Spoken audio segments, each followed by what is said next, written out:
Hola oyentes de Radio Sefaradi, bienvenidos nuevamente a Milim, la historia de las diásporas con Alicia Benmergui. ¿Qué tal, Alicia? Bien, hablando de esta historia tan antigua y a la vez, por un lado tan antigua, y el otro día me escribió un catedrático de Estados Unidos y me dijo que estaba muy bien ocuparse de esta historia, que no es muy tenida en cuenta o no siempre es conocida por los otros judíos. Uh-huh. Y yo pienso que es así, ¿no estás de acuerdo? Sí, pero por eso también nuestro empeño en hacerles llegar una historia de las diásporas, no de la diáspora sefaradí o de la diáspora ashkenazí, que son concretas y determinadas, sino de todas las diásporas, porque salimos dispersos en todas las direcciones. Y una de ellas fue lo que se llama Oriente. El capítulo se llama Los judíos de Oriente, aunque de lo que vamos a hablar es del país más al occidente, que es Marruecos, porque está en la punta, digamos, occidental del mundo conocido, solo que no en Europa, sino en África.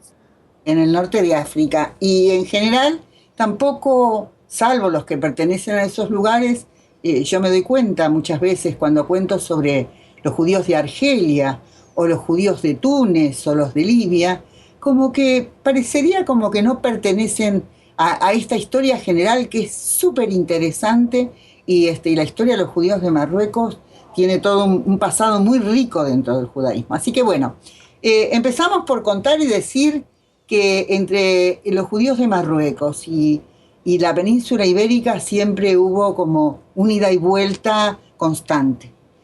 No todos los judíos, que esto es importante también señalarlo, que han vivido en Marruecos están relacionados con el judaísmo sefaradí, pero eso lo vamos a hablar después, con la expulsión de los judíos de España. Ahora estamos hablando de una historia muy antigua que es importante conocer, porque si no, cuesta mucho entender a estos judíos que están, se supone, desde el siglo III, la vez pasada lo dijimos, viviendo ahí en Marruecos, en esta zona del norte de África, y que han tenido muchísima relación no solo con lo que es la península ibérica, con Portugal, sino también con Sicilia. Han tenido una influencia muy grande, son judíos del Mediterráneo, de las costas del Mediterráneo, y ha habido mucho intercambio entre ellos, pero además un judaísmo extremadamente interesante.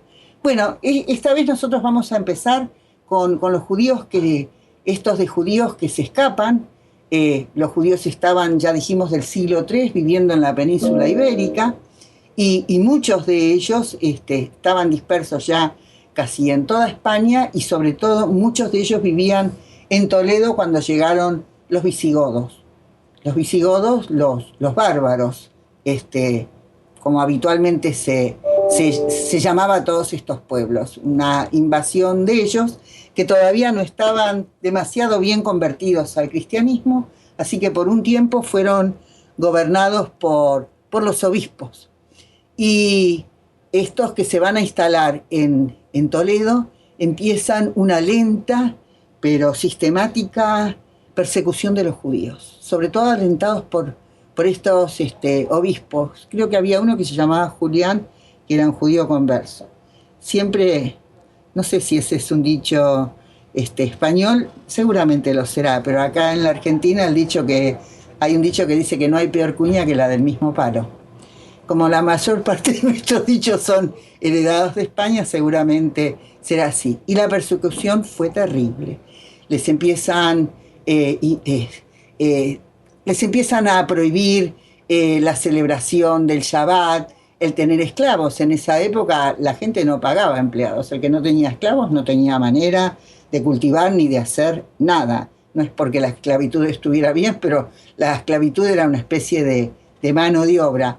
Después les trataron de impedir la circuncisión de los chicos, y empieza toda una persecución, que también hay historiadores que dicen, por la forma en que se repiten estas prohibiciones, es evidente que no tenían éxito, pero lo cierto es que la vida de los judíos se hizo insoportable, y los visigodos fueron los que impusieron el estatus de ser bicámara.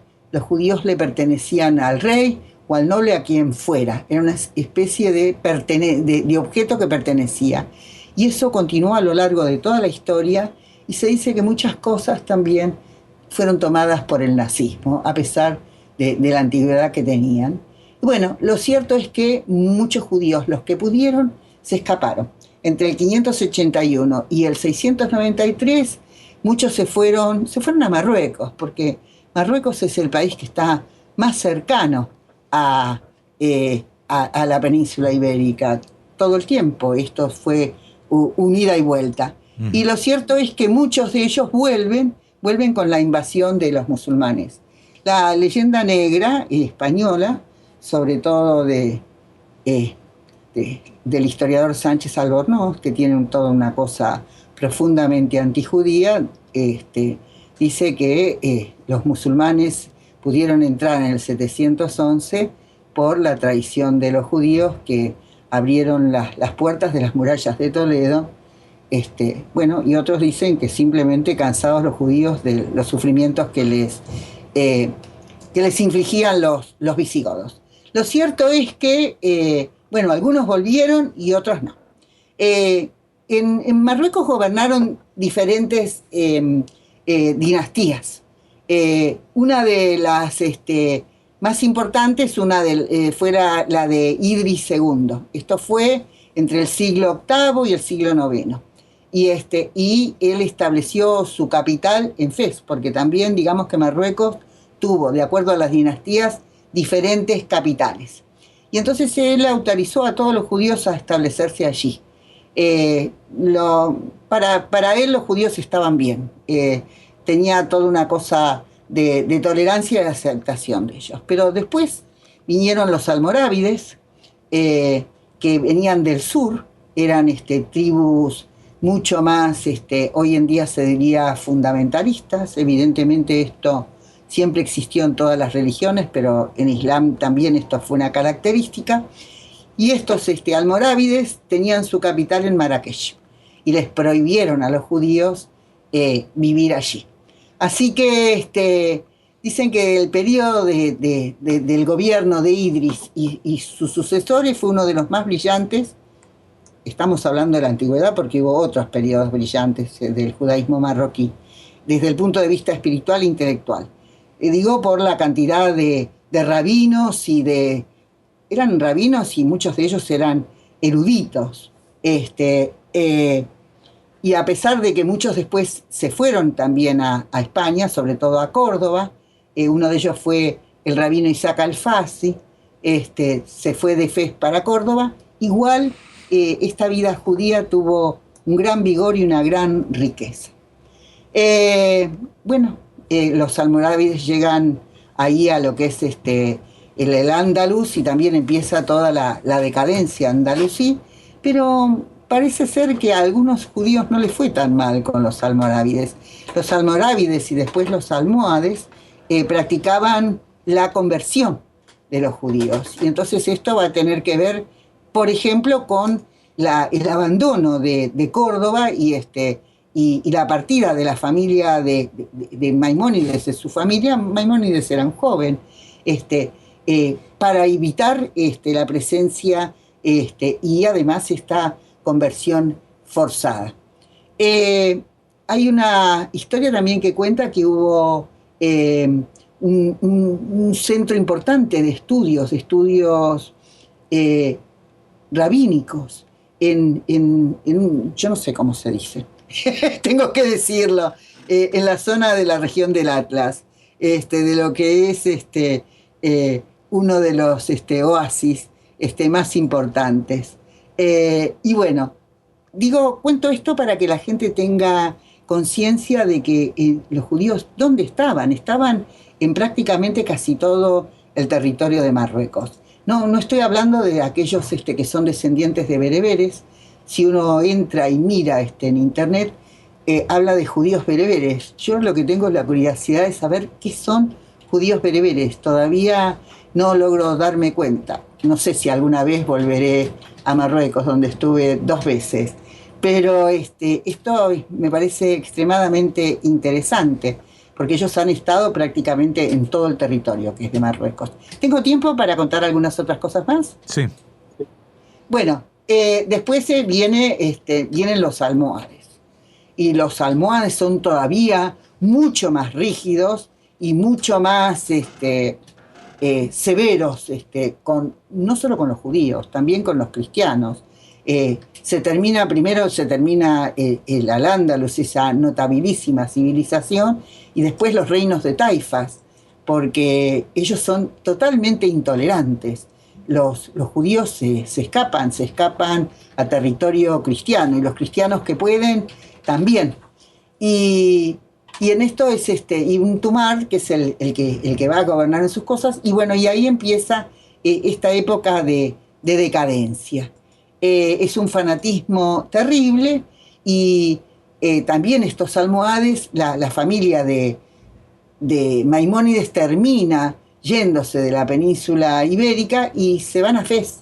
En Fez, que había academias de estudios rabínicos, pero por otro lado también está estos almohades que son terribles, y entonces otra vez Maimónides tiene que mirar. Primero viven ahí, pero después se empiezan a inmolar los judíos. Ibn Shoyan, que era un reputado rabino, se deja quemar porque los judíos están adoptando el martirio frente a esta corriente fundamentalista musulmana o de los moros de Marruecos.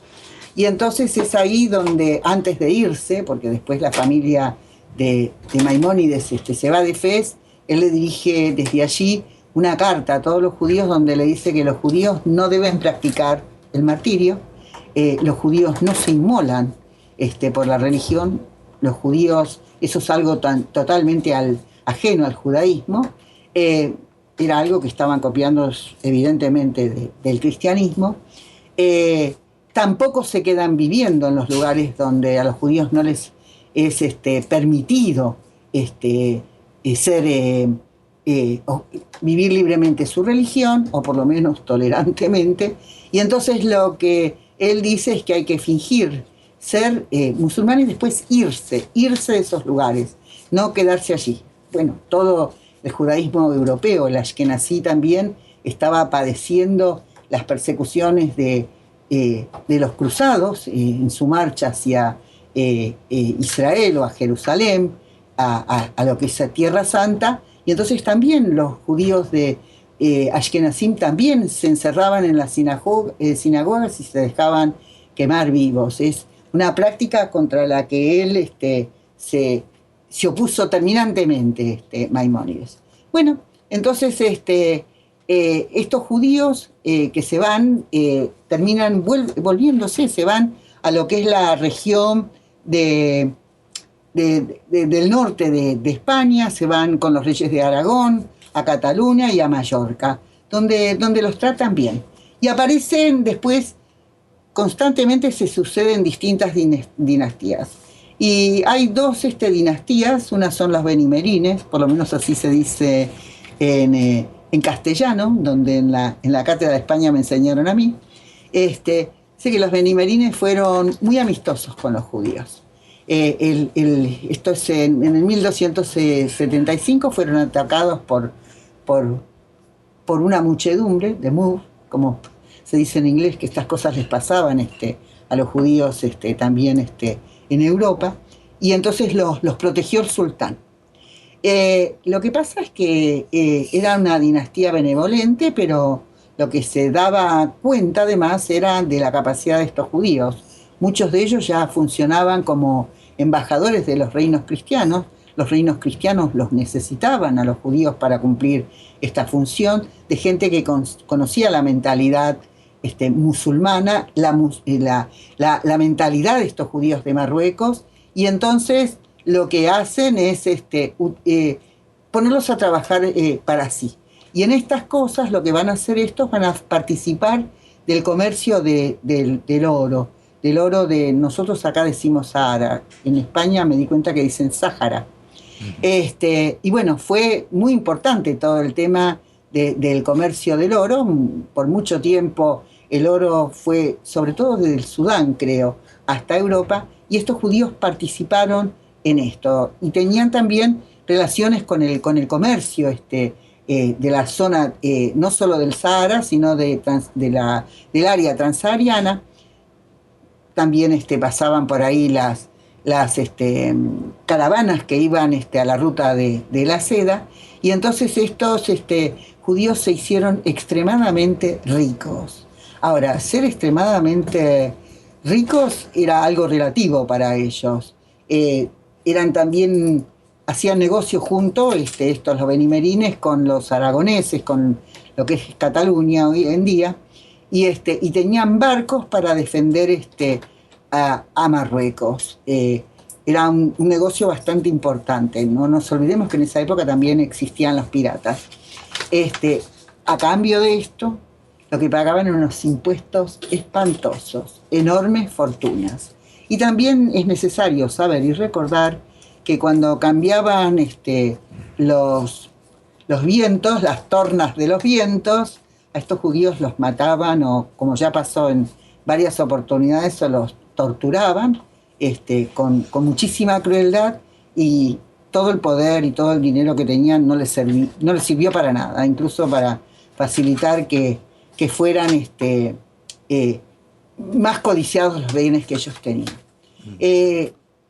También se dice que había en la región de los Montes Atlas gente de muy alto nivel, digamos, de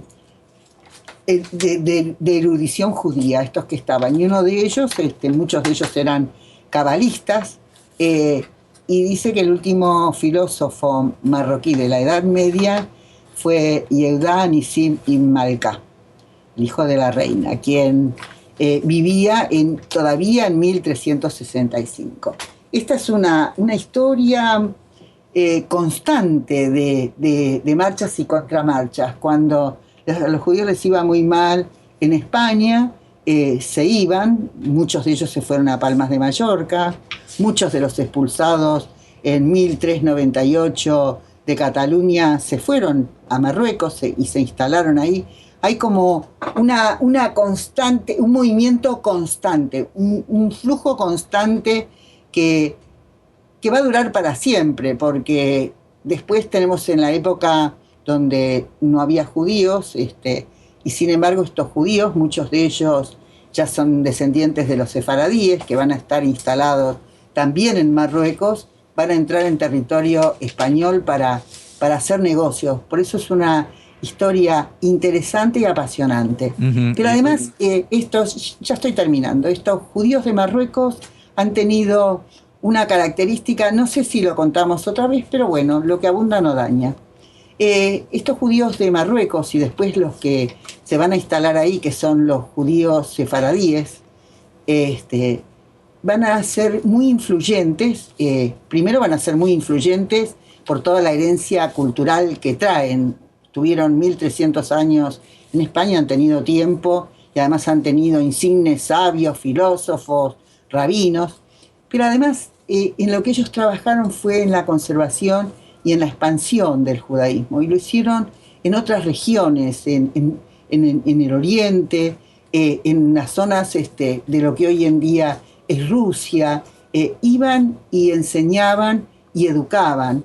Entonces muchas de las cosas que se supone de gente que desciende de Sefaradim no es así. Lo que ellos les enseñaron fueron los rituales, los educaron, y esa es la herencia que ha quedado, que muchas veces a los que no son sefaradíes se los considera sefaradíes porque tienen sus rituales religiosos, son una herencia de estos judíos sefaradíes que vivieron en Marruecos. Pero esto va a ser otra historia que contaremos otra historia en otro momento. Que como siempre servimos cada 2 semanas desde Buenos Aires, cuando nos atiende Alicia Benmergui. Muchas gracias. Volveremos a esta historia de las diásporas dentro de 2 semanas. Solamente recordarles que esta historia y muchas más pueden encontrarla en la página milimcultural.com.ar, y si les interesa recibir un boletín cada 2 semanas en su correo electrónico, por supuesto gratuitamente, suscribiéndose a través de cultural@arnet.com.ar. Muchas gracias, Alicia. No, muchas gracias a vos poder contar todas esas historias que por lo menos para mí son apasionantes.